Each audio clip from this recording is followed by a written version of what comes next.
नमस्कार साथियों, स्वागत है आप सभी का हमारे इस YouTube चैनल सबसे विद जितेंद्र पर। जैसा कि हम साहित्यिक स्रोतों के अंतर्गत ब्राह्मण ग्रंथों के बारे में पढ़ना प्रारंभ कर चुके हैं और इससे पहले की 2 क्लास में हम लोग वेद क्या है, वेदांग क्या है, पुराण क्या है, ब्राह्मण ग्रंथ क्या होते हैं, इन सब पर हम लोग चर्चा कर चुके हैं। तो आज की क्लास में हम लोग इसी के आगे चलते हैं। आज की क्लास में हम लोग देखेंगे जो बचे हमारे ब्राह्मण ग्रंथ हैं, जैसे आरण्यक क्या है, उपनिषद क्या है, रामायण क्या है अथवा महाभारत क्या है, इन सब पर हम लोग चर्चा करेंगे। इसको कंप्लीट करने के बाद आज हम लोग गैर ब्राह्मण ग्रंथ के बारे में या अधार्मिक गैर ब्राह्मण ग्रंथ के बारे में उन पर भी हम लोग थोड़ा सा चर्चा करेंगे, जिसमें दो प्रकार के धार्मिक ग्रंथ देखने को मिलते हैं। पहला है बौद्ध धर्म के साहित्यिक ग्रंथ, दूसरा है जैन धर्म के साहित्यिक ग्रंथ। तो आइए आज हम लोग स्टार्ट करते हैं। आज का हमारा पहला टॉपिक है आरण्यक।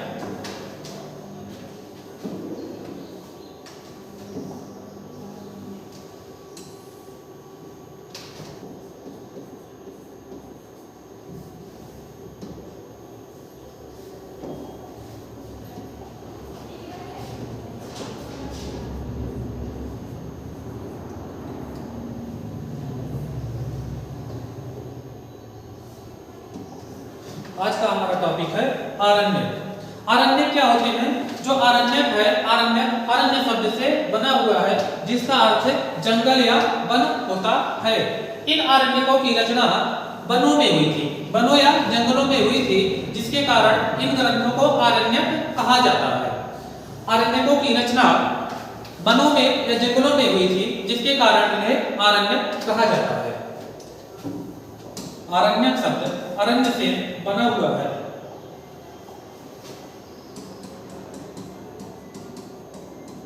आरण्यक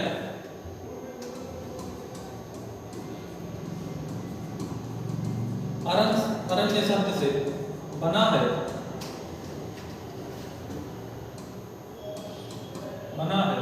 जिसका अर्थ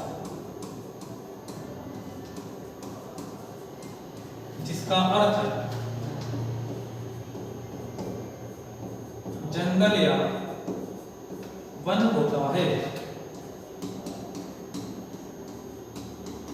अरण्य शब्द से बना हुआ है, जिसका अर्थ जंगल या वन होता है। आरण्यकों की रचना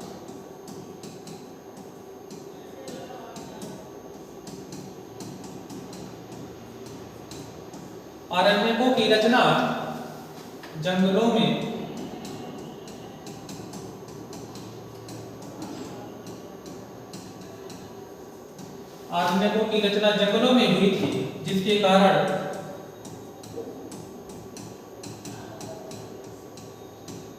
इसे आरण्यक कहा गया।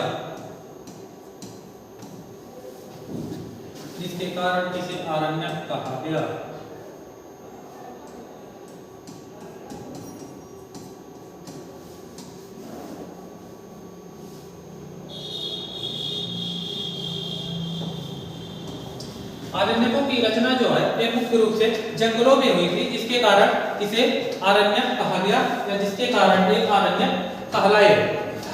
आरण्यक एक प्रकार का दार्शनिक ग्रंथ है, जिसमें जो है आत्मा, परमात्मा, जन्म, पुनर्जन्म, मृत्यु आदि से संबंधित जानकारियां प्राप्त होती हैं। आरण्यक में आत्मा, परमात्मा, जन्म, मृत्यु तथा पुनर्जन्म से संबंधित जानकारियां प्राप्त होती हैं। इसमें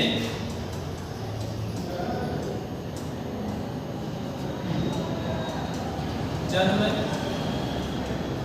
मृत्यु, आत्मा, परमात्मा आदि से संबंधित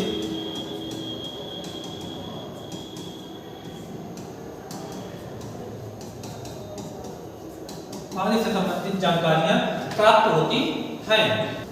आरण्यक ज्ञान मार्ग एवं कर्म मार्ग के बीच सेतु का कार्य अर्थात जोड़ने का कार्य करते हैं। ज्ञान मार्ग एवं कर्म मार्ग के बीच जोड़ने का कार्य करते हैं। ये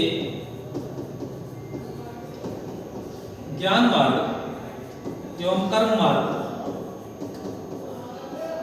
के बीच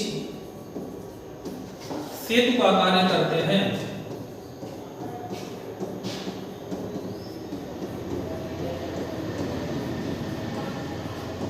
ज्ञान मार्ग एवं कर्म मार्ग के बीच सेतु का कार्य करते हैं। आरण्यकों की अगर संख्या पूछी जाए तो आरण्यकों की कुल संख्या 7 है। आरण्यकों की कुल संख्या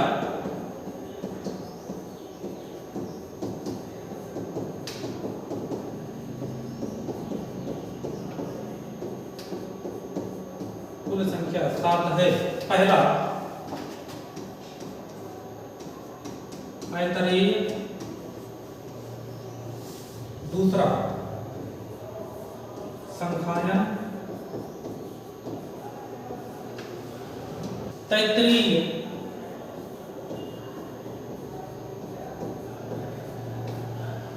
चौथा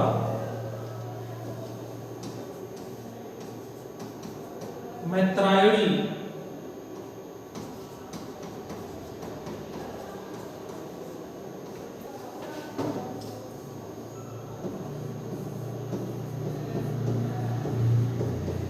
माध्यन्तिन, बृहदारण्यक,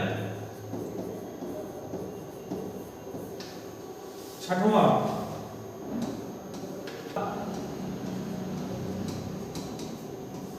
तलवकार और सातवां छांदोग्य। इस प्रकार से आरण्यकों की कुल संख्या 7 होती है, जिसमें से पहला है ऐतरेय, दूसरा है संखायन, तीसरा है तैत्तिरीय, चौथा है मैत्रायणी, पांचवा है माध्यन्तिन, बृहदारण्यक और छठवां है तलवकार और सातवां है छांदोग्य। इस प्रकार से आरण्यकों की कुल संख्या 7 होती है। अब अगला टॉपिक हमारा है उपनिषद।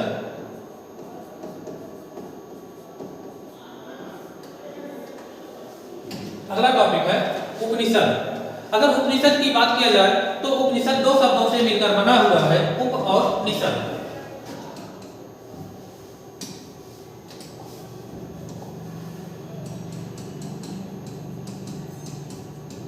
उपनिषद उप एवं निषद 2 शब्दों के योग से बना है।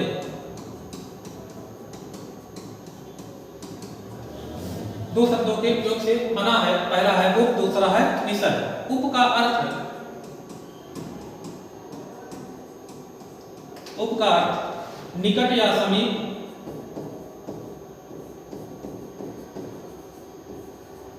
निकट या समीप तथा निषद का अर्थ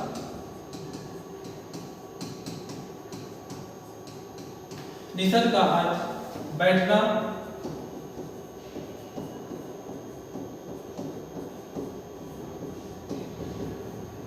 तथा निषद का अर्थ बैठना होता है। इस प्रकार से उपनिषद जो है 2 शब्दों के योग से बना हुआ है, जिसमें पहला है उप और दूसरा है निषद। उप का अर्थ होता है निकट या समीप तथा निषद का अर्थ होता है बैठना। अर्थात जिस रहस्य विद्या का ज्ञान शिष्य गुरु के पास बैठकर एकांत में प्राप्त किया करते थे, उसे उपनिषद कहा जाता है। जिस रहस्य विद्या का ज्ञान शिष्य गुरु के निकट या समीप बैठकर एकांत में ग्रहण या प्राप्त किया करते थे, उसे उपनिषद कहा जाता है। उपनिषदों की कुल संख्या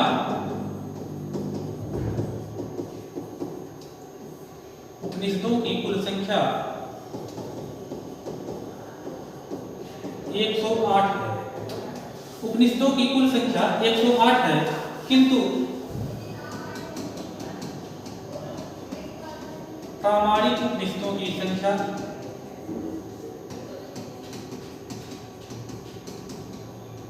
प्रामाणिक उपनिषदों की संख्या 12। अगर बात किया जाए उपनिषदों की कुल संख्या कितनी है, तो उपनिषदों की कुल संख्या 108 है, लेकिन प्रमाणिक उपनिषदों की कुल संख्या 12 है। 12 उपनिषद प्रमाणिक माने गए हैं। अब बात आती है सबसे बड़ा उपनिषद कौन सा है, तो सबसे बड़ा उपनिषद बृहदारण्यक उपनिषद है।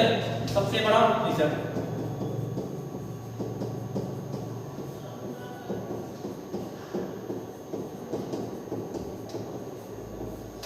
सबसे बड़ा उपनिषद बृहदारण्यक उपनिषद है।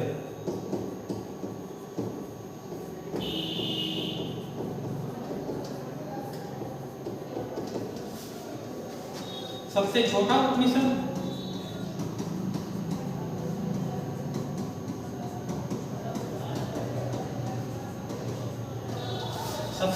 उपनिषद मांडूक्योपनिषद।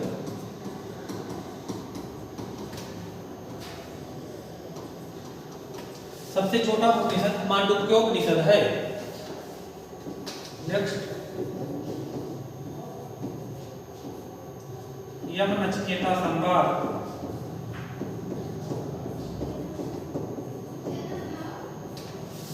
यम नचिकेता संवाद कठोपनिषद से लिया गया है।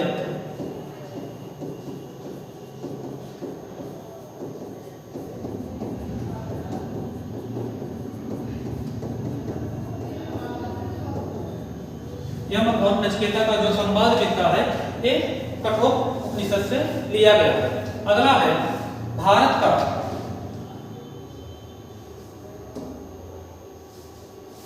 का आदर्श राष्ट्रीय वाक्य।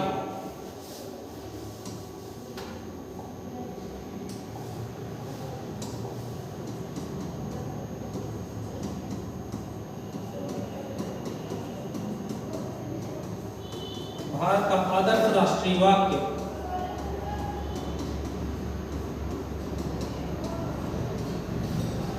सत्यमेव जयते।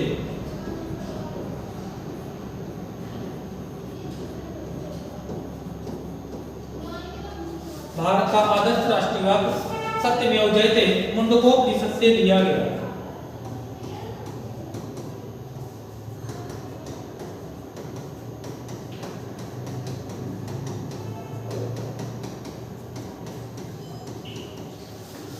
भारत का जो आदर्श राष्ट्रीय वाक्य है इसका नाम है सत्यमेव जयते, ये मुंडकोपनिषद से लिया गया है। तमसो मा ज्योतिर्गमय। अगला एक पॉइंट,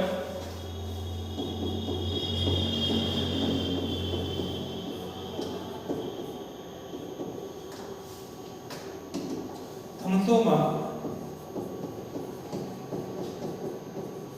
ज्योतिर्गमय बृहदारण्यक उपनिषद से लिया गया है।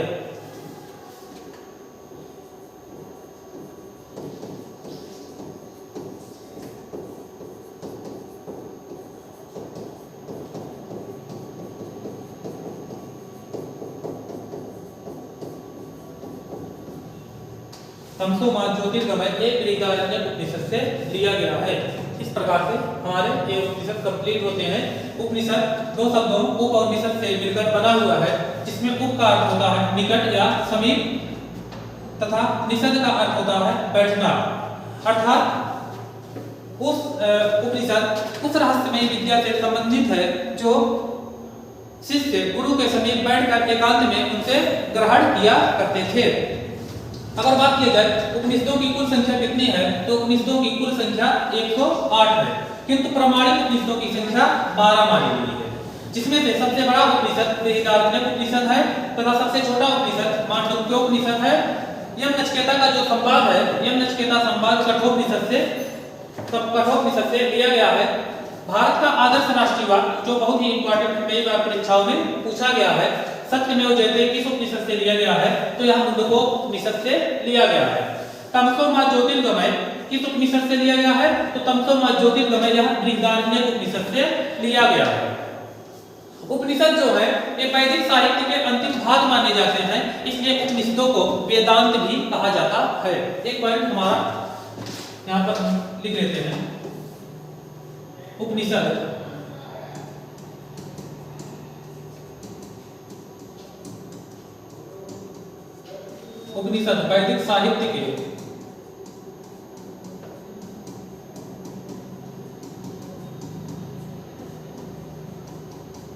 वैदिक साहित्य के अंतिम भाग माने जाते हैं।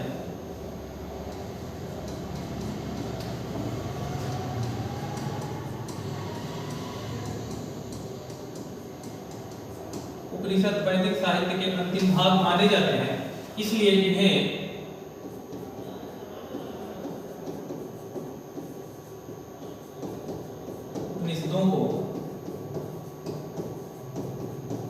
वेदांत भी कहा जाता है।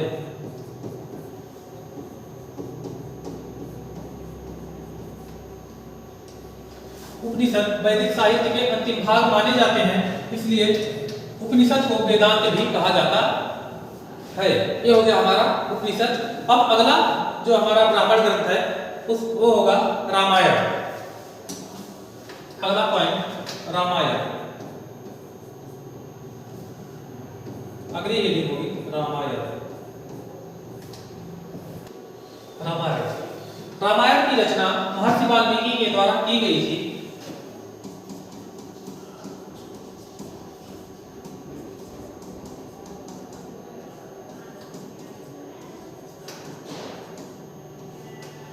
इसकी रचना महर्षि वाल्मीकि के द्वारा की गई थी। यह संस्कृत भाषा में लिखा गया है। इसकी भाषा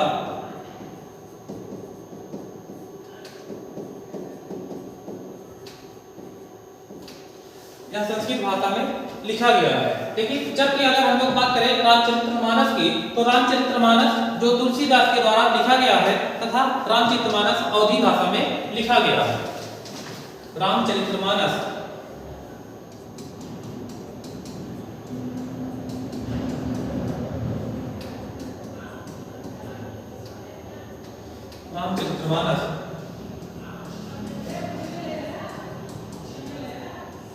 तुलसीदास जी द्वारा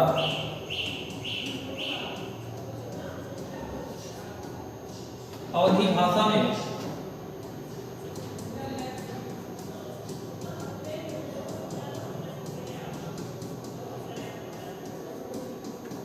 तुलसीदास जी द्वारा अवधी भाषा में लिखा गया है। रामचरितमानस तुलसीदास जी द्वारा अवधी भाषा में लिखा गया है।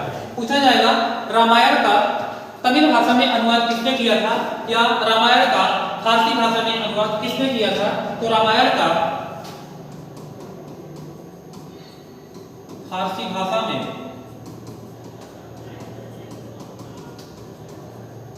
अनुवाद अब्दुल कादिर बदायूनी ने किया था। अब्दुल कादिर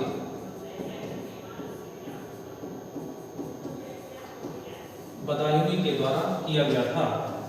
अगला रामायण का तमिल भाषा में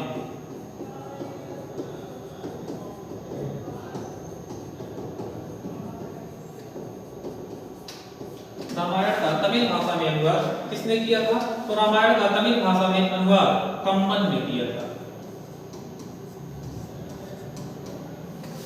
तमिल कवि कम्मन के द्वारा रामायण का तमिल भाषा में अनुवाद किया गया था। अब अगर बात किया जाए रामायण में कुल कितने कांड हैं, तो रामायण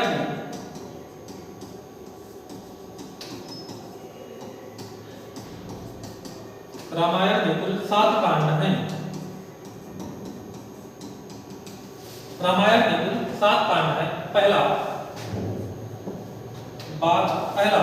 बाल कांड,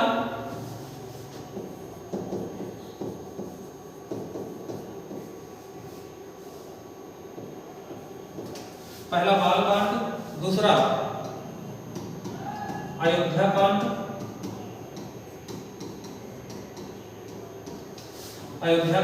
तीसरा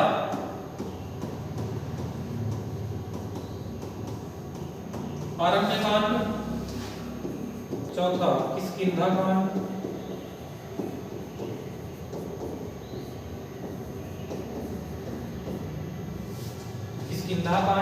पांचवा सुंदर कांड,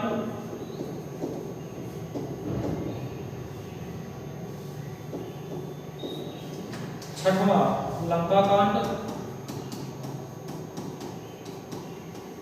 और सातवां उत्तर कांड।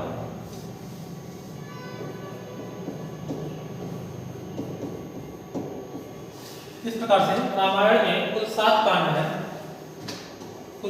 हैं, जिसमें से पहला है बाल कांड, दूसरा है अयोध्या कांड, तीसरा है अरण्य कांड, चौथा है किष्किंधा कांड, पांचवा है सुंदर कांड, छठवां है लंका कांड और सातवां है उत्तर कांड। तो 7 कांड रामायण में है। अगर पूछेगा रामायण का फारसी भाषा में अनुवाद किया था, कौन किया था? तो रामायण का फारसी भाषा में अनुवाद अब्दुल कादिर बदायूनी के द्वारा किया गया था। रामायण का तमिल भाषा में अनुवाद पंपन के द्वारा किया गया था। रामायण को लिखा कौन था? तो रामायण जो है महर्षि वाल्मीकि के द्वारा लिखित है। किस भाषा में लिखा गया? किस भाषा में लिखा गया है? रामचरितमानस की रचनाकार कौन है? तो रामचरितमानस के रचनाकार तुलसीदास हैं। ये किस भाषा में लिखे हैं? अवधी भाषा में लिखा गया है। अगर पूछा जाए रामायण में कुल कितनी चौपाइयां हैं या कितने श्लोक हैं, तो रामायण में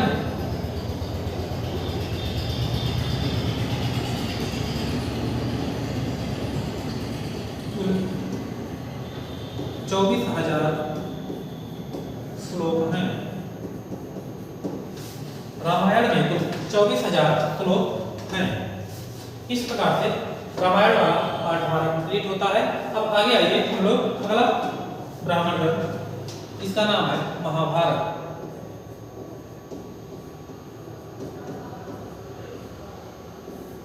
महाभारत महाभारत की रचना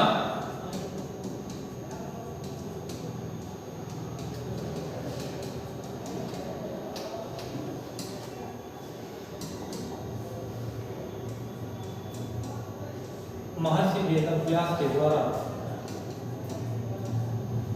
महाभारत की रचना महर्षि वेदव्यास के द्वारा की गई थी।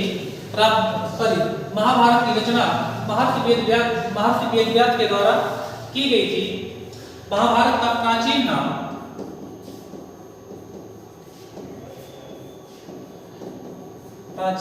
जय संहिता था।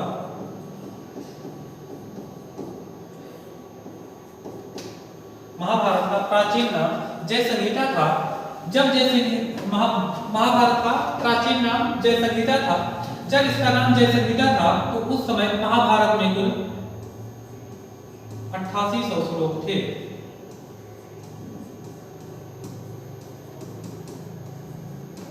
जब महाभारत में 8800 श्लोक थे, तो उस समय महाभारत का नाम जय संहिता था। आगे चलकर महाभारत में कुल 24,000 श्लोक हो गए, जिससे महाभारत का नाम भारत पड़ गया। बाद में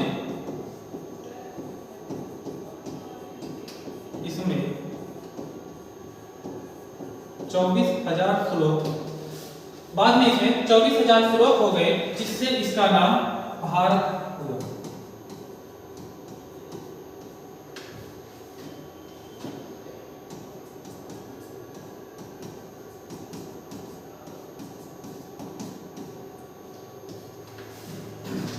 बाद में महाभारत में 24,000 श्लोक हो गए, जिससे इसका नाम भारत पड़ा। और आगे चलकर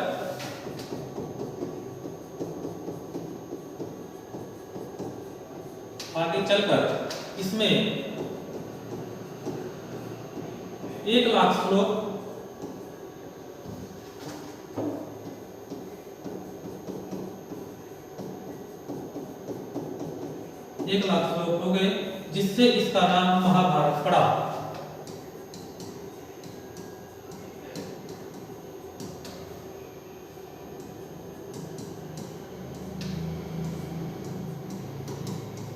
जिससे इसका नाम महाभारत पड़ा। स्टार्टिंग में जब महाभारत में 8,800 श्लोक थे, तब इसका नाम था जय संहिता। किंतु जब आगे चलकर महाभारत में 24,000 श्लोक हो गए, तो महाभारत का नाम भारत पड़ा। तथा आगे चलके या वर्तमान में महाभारत में कुल 1,00,000 श्लोक हो गए, जिससे इसका नाम महाभारत पड़ा। जो महाभारत है, महाभारत दुनिया का सबसे बड़ा महाकाव्य है। अगला पॉइंट, महाभारत दुनिया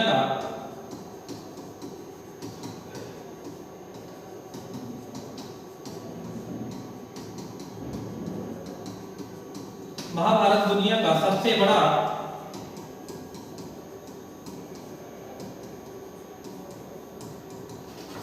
महाकाव्य है। महाभारत दुनिया का सबसे बड़ा महाकाव्य है। महाभारत का जो युद्ध हुआ था, महाभारत का युद्ध कुरुक्षेत्र हरियाणा में लड़ा गया था। महाभारत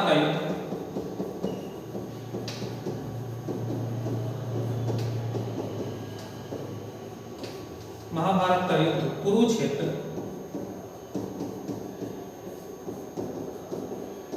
हरियाणा में लड़ा गया था।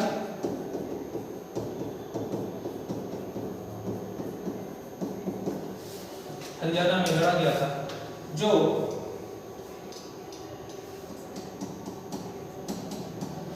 सौ कौरवों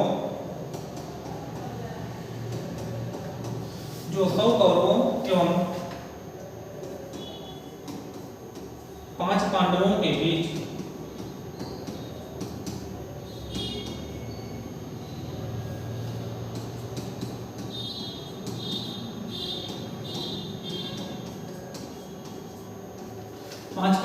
बीच लड़ा गया था। महाभारत का युद्ध हरियाणा के कुरुक्षेत्र में लड़ा गया था, जो 100 कौरव एवं 5 पांडवों के बीच में लड़ा गया था। यह युद्ध महाभारत का जो युद्ध था यह कुल मिला जुला के 18 दिन तक चला था, जिसके कारण महाभारत में कुल 18 पर्व हैं। यह युद्ध 18 दिनों तक चला था।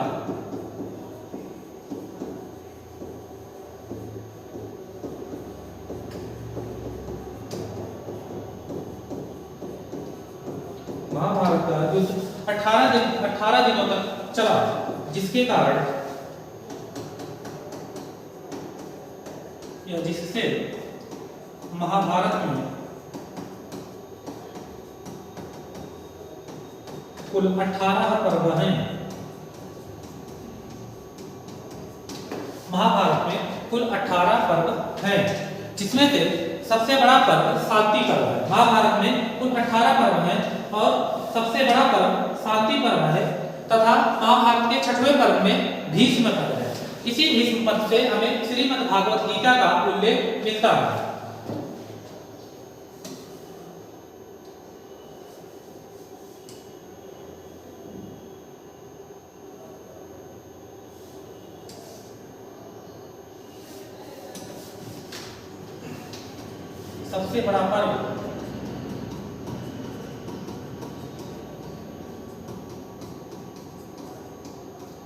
सबसे बड़ा पर्व शांति पर्व है।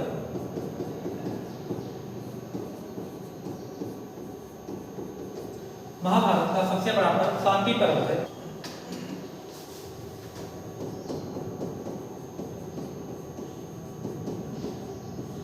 महाभारत के 6वें पर्व में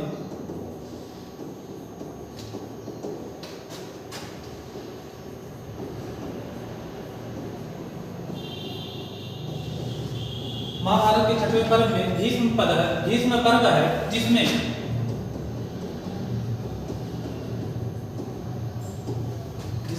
भगवद गीता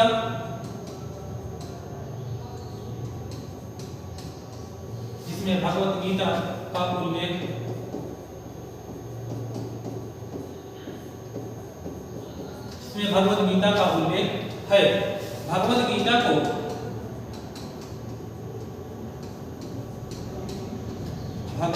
को नीति शास्त्र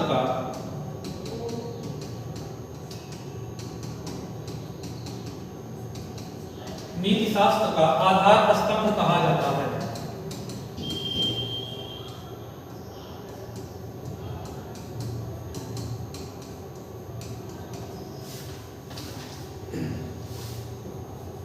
भगवद गीता को नीति शास्त्र का आधार स्तंभ कहा जाता है। इसमें भगवद गीता में भगवान श्री कृष्ण ने अर्जुन को संदेश दिया है।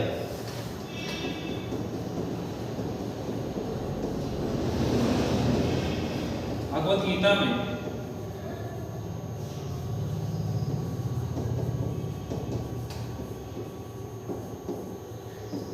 भगवान श्री कृष्ण ने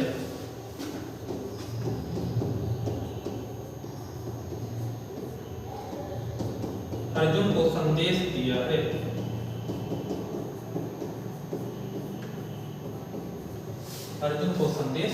दिया है।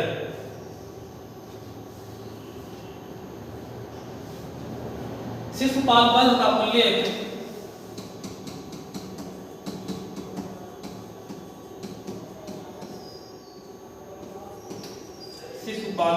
उल्लेख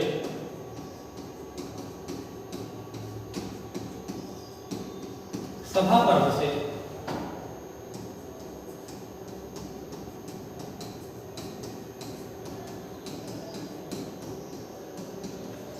शिशुपाल वध का उल्लेख सभा पर्व से प्राप्त होता है। तो ये हो गया हमारा महाभारत के बारे में। महाभारत इसकी रचना महर्षि वेदव्यास के द्वारा की गई है। महाभारत का प्राचीन नाम जय संहिता था। जब महाभारत का प्राचीन नाम जय संहिता था तो उस समय महाभारत में कुल 8,800 श्लोक थे। आगे चल के बाद में इसमें कुल 24,000 श्लोक हो गए, जिससे महाभारत का नाम भारत पड़ा। और आगे चल के या वर्तमान में महाभारत में कुल 1,00,000 श्लोक हो गए, जिससे इसका वर्तमान नाम महाभारत पड़ा। महाभारत दुनिया का सबसे बड़ा महाकाव्य है। महाभारत का जो युद्ध था यह हरियाणा के कुरुक्षेत्र में लड़ा गया था। यह युद्ध 18 दिनों तक चला था, जो 100 कौरवों एवं 5 पांडवों के बीच में लड़ा गया था। यह युद्ध 18 दिनों तक चला, इसलिए महाभारत में कुल 18 पर्व है। इन पर्व में सबसे बड़ा पर्व शांति पर्व है, जो महाभारत का 6वां पर्व है।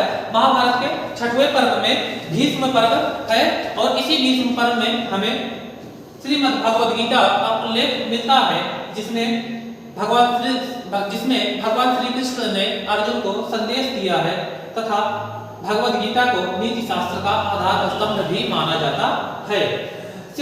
जो शिशुपाल वध है, इसका उल्लेख हमें सभा पर्व से प्राप्त होता है। यह हुआ महाभारत के बारे में। तथा यहाँ तक आते आते हमारे जो ब्राह्मण ग्रंथ थे ये कंप्लीट होते हैं। अब हम लोग आगे बढ़ते हैं, जिसका नाम होगा अगला टॉपिक गैर ब्राह्मण ग्रंथ, जिसमें हमें 2 को पढ़ना है। पहला होगा बौद्ध धर्म से रिलेटेड साहित्य, तथा दूसरा होगा जैन धर्म से रिलेटेड साहित्य। तो आइए हम लोग आगे चलते हैं। गैर ब्राह्मण ग्रंथ।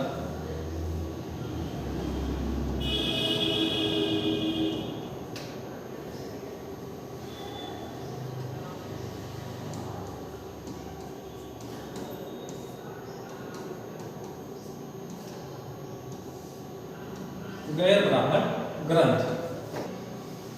गैर ब्राह्मण ग्रंथ की अगर बात की जाए तो गैर ब्राह्मण ग्रंथ को 2 भागों में बांटा गया है। पहला बौद्ध धर्म,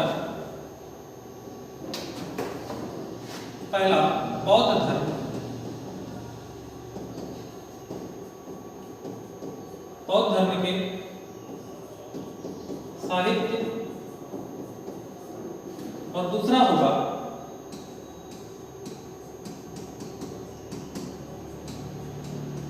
जैन धर्म के साहित्य। बौद्ध धर्म के साहित्य एवं जैन धर्म के साहित्य ये गैर ब्राह्मण ग्रंथ के अंतर्गत रखे गए हैं। तो इसमें से सबसे पहले हम लोग स्टार्ट करते हैं बौद्ध धर्म के साहित्य। पहला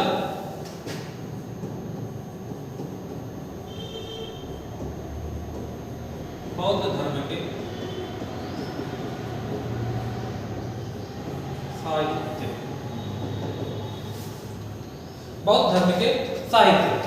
जब महात्मा बुद्ध को महापरिनिर्वाण प्राप्त हुआ था, या महात्मा बुद्ध की जब मृत्यु हुई या महापरिनिर्वाण प्राप्त हुआ, तो उनके उपदेशों को संकलित करके लिपिबद्ध किया गया उन्हें, जिससे बौद्ध साहित्यों की रचना हुई। बौद्ध साहित्यों को हम लोग पिटक कहा जाता है। बौद्ध साहित्यों को पिटक कहा जाता है, तथा पिटकों की कुल संख्या 3 है। बौद्ध साहित्य को पिटक कहा जाता है। पिटकों की कुल संख्या 3 है। पहला है सुत्त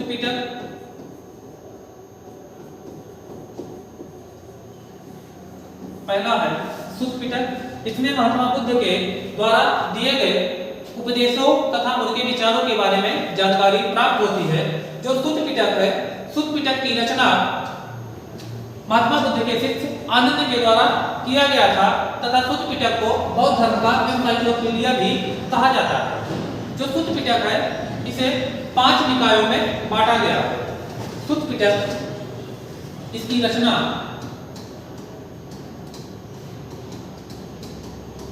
आनंद ने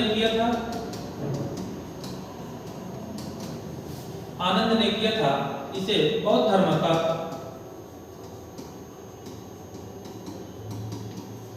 एनसाइक्लोपीडिया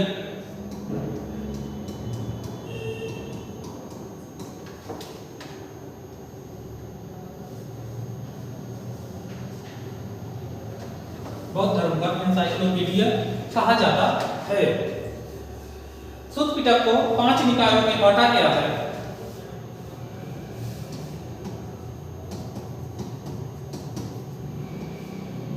सुत्त पिटक को 5 निकायों में बांटा गया है, जिसमें से पहला है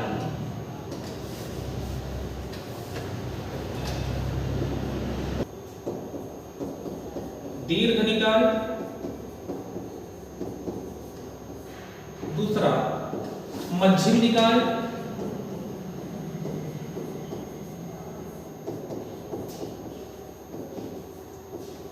तीसरा अंगुत्तर निकाय,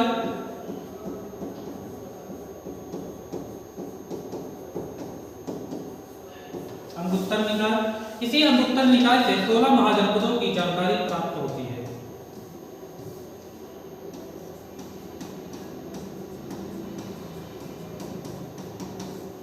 अंगुत्तर निकाय से 16 महाजनपदों की जानकारी प्राप्त होती है। अगला है खुंदक निकाय, चौथा खुंदक निकाय,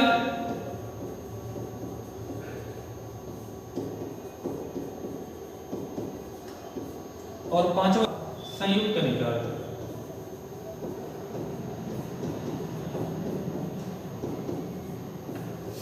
इस प्रकार से सुत्त पिटक को 5 निकायों में बांटा गया है, जिसमें से पहला है दीर्घ निकाय, दूसरा है मध्यम निकाय, तीसरा है अंगुत्तर निकाय।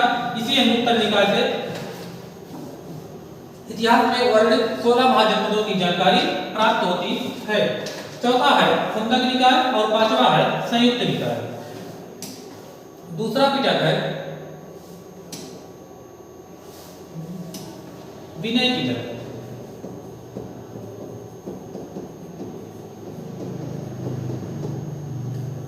विनय पिटक। विनय पिटक की रचना उपाली ने की है। विनय पिटक की रचना उपाली के द्वारा की गई है, जिसमें बौद्ध धर्म के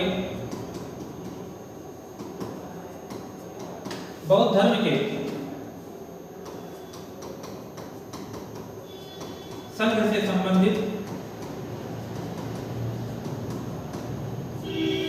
संबंधित नियमों को बताया गया है कि बौद्ध धर्म में कैसे, बौद्ध संघ में प्रवेश कैसे किया जा सकता है, कैसे इसमें प्रवेश कर सकते हैं, उसकी उम्र वगैरह क्या होगी, ये जो है विनय पिटक में बताया गया है। तीसरा है अभिधम्म पिटक।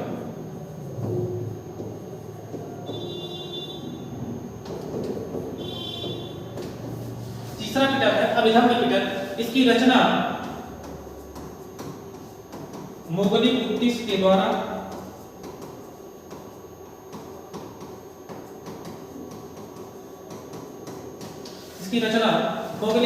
द्वारा की गई है।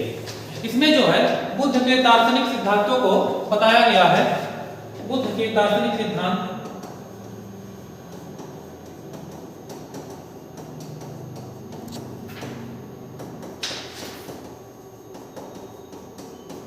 इसमें बुद्ध के दार्शनिक सिद्धांतों को बताया गया है।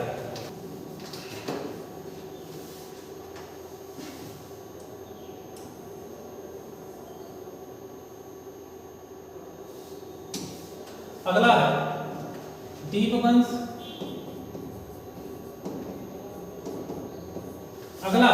दीपवंश तथा दीपवंश से हमें जो है श्रीलंका के इतिहास के बारे में जानकारी प्राप्त होती है।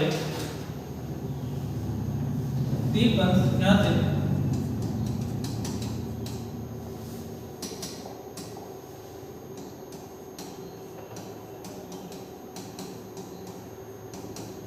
श्रीलंका के इतिहास की जानकारी प्राप्त होती है। अगला महावंश। महावंश से मगध के शासकों या राजाओं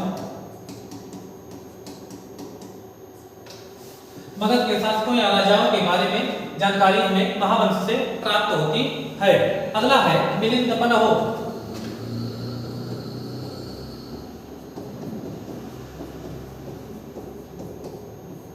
मिलिंद पन्हो, इसकी रचना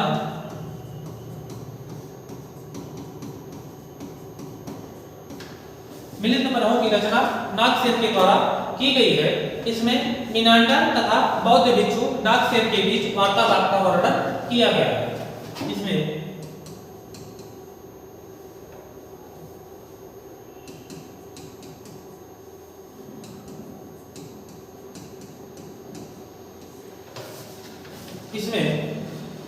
मीनांडर एवं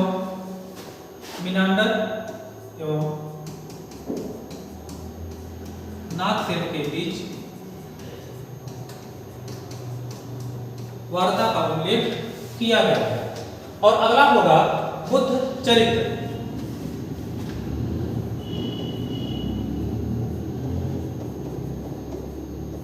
बुद्ध चरित्र, इसकी रचना अश्व घोष के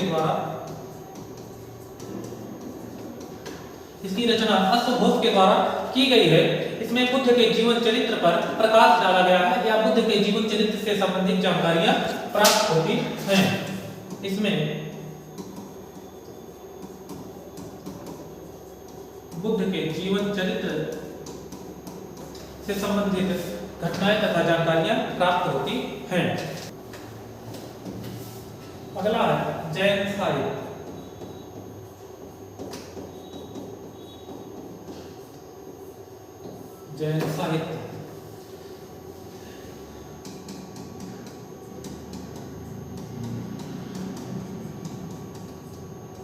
जैन साहित्य को आगम कहा जाता है। जिस प्रकार से बौद्ध साहित्य को पिटक कहा जाता है, उसी प्रकार से जैन साहित्य को आगम कहा जाता है। तथा जैन साहित्य में सबसे महत्वपूर्ण 12 अंग माने जाते हैं। सबसे महत्वपूर्ण 12 अंग माने जाते हैं। इसमें जो है जैन साहित्य में कल्पसूत्र, भद्रबाहु की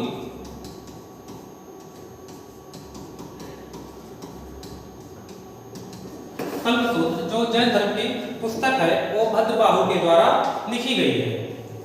आचारांग सूत्र से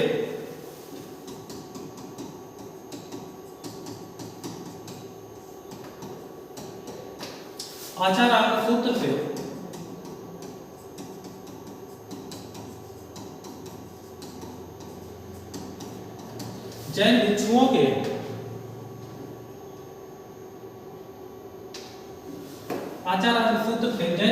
के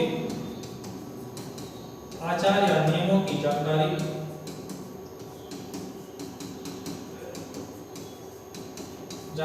प्राप्त होती है। जैन साहित्य प्राकृत भाषा में लिखे गए हैं।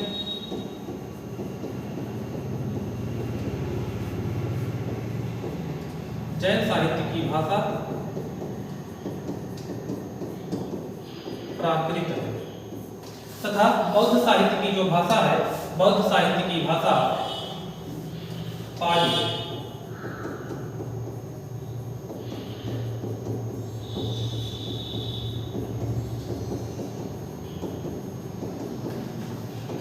बौद्ध साहित्य की भाषा पाली है। इस प्रकार से जैन साहित्य को आगम कहा जाता है, जिसमें प्रति महत्वपूर्ण 12 अंग है। कल्पसूत्र भद्रबाहु के द्वारा लिखी गई है।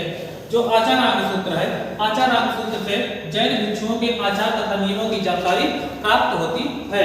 जो जैन साहित्य है, जैन साहित्य को प्राकृत भाषा में लिखा गया है। और भी जैन साहित्य है जिसे हम लोग जैन धर्म पढ़ते समय वहां पर हम लोग उसके बारे में अध्ययन करेंगे। तो आज के लिए इस क्लास में यहाँ तक आते हमारा जो धार्मिक ग्रंथ था, धार्मिक ग्रंथों को हम लोग कंप्लीट कर चुके हैं। कल की क्लास में या अगली क्लास में हम लोग जो गैर धार्मिक स्रोत हैं, जो प्रमुख पुस्तकें वगैरह हैं, उनके बारे में हम लोग पढ़ना प्रारंभ करेंगे या उनको हम लोग पढ़ेंगे।